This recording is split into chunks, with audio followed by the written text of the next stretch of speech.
Well, hey guys, today we're going to do a amp install on a factory Mazda 3, a 2005, and we're going to do an amp install in it, but still using the factory radio. Tools you'll need are wire strippers, metal panel popper, Krumpers with a cutter, flathead screwdriver, plastic panel popper, razor always comes in handy, screwdriver, Phillips, and multimeter, some black tape. Also what you need is what they call a lock converter. Converts high output into low output, so then you can run your so then you can run your aftermarket amp. Also your amp kit, you can see I have it all laying on the ground here. So let's get started. Okay, so we're gonna remove the factory radio. So first thing we gotta do is remove this little trim ring up here first. I got it kind of loose here for you. But normally you would start in the center and go towards the driver's side first. Reason being because there's a hook over here that if you try to pull on it, you're gonna snap that piece off. So once you have all these pieces loose here, it's pull towards your left hand side, just like that, and then you can see the hook right there. Okay, now you see the two screws right in there, and I just got to grab my Phillips screwdriver, and I'm just going to remove that screw there and that screw there. Okay, alright, so I'm just using your number 2 Phillips screwdriver and removing these two screws. Once you have that out, the radio should be able to just pop right out. Kind of hard to see, it's kind of dark in here. It's 7 o'clock at night in Canada. It's really dark. It's really cold.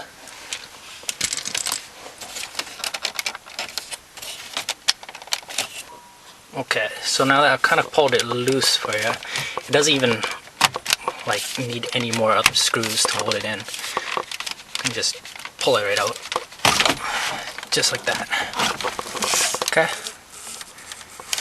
and now we just gotta remove the antenna and the harness.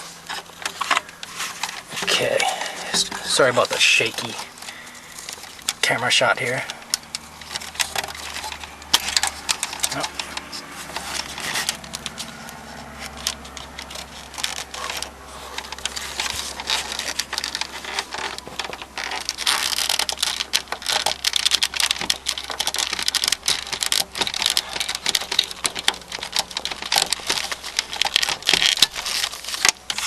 Okay, so there you have it.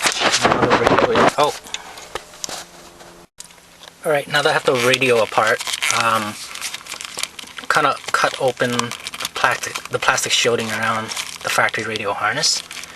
I will have the color codes posted on the side there. You will need your SLOC converter, which has, well, it's made for rear output. So you have your gray, which is your driver's side rear, so left side rear, and your green, which is your right side rear. So you have black. If there's a black stripe on it, it's negative. So you have your black wire for your grounding, so this just prevents noise, if it creates any noise. And I'll show you the result in a second. Okay, so this is what it should look like here.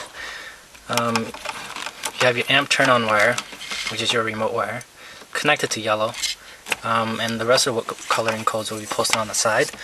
I normally tape up my RCAs, just like that, just so that it doesn't disconnect on you when you do the installation. And it looks really messy right now, but I'll show you in 1 second after I tape it up what it should look like. Okay, so now I have everything taped up here. Try to make it look as factory as possible, and dropping the RCA wires down here is fairly simple, so that shouldn't be too much of a struggle. Okay, so now I put the radio back in. Pretty simple stuff. Just reverse the steps that to remove the radio. This requires 2 screws here.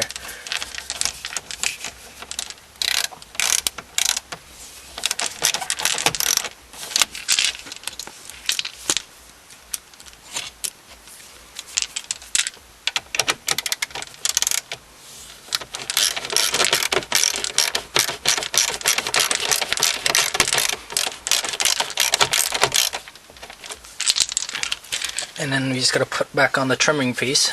So we start from the passenger side here. Whoops, you gotta open the glove box first. And then slip that back in.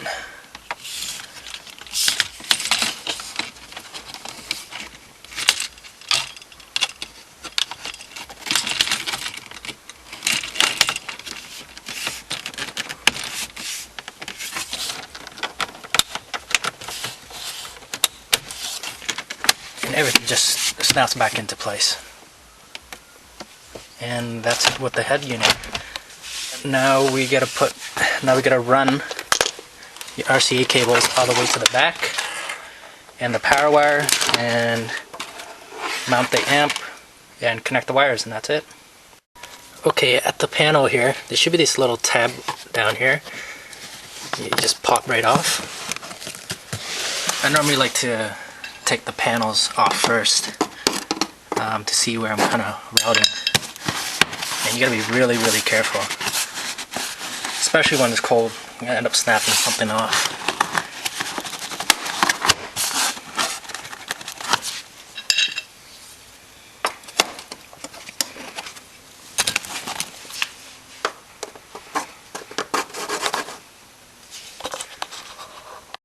Okay, so there should only be 1 tab here.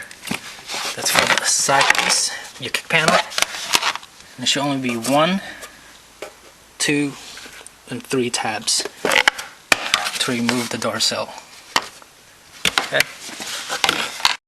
Okay, so same thing at the back here, but there's only 2 tabs that you gotta remove. And the door sill should just pop right off. After that, you remove the centerpiece if your car's a 4-door.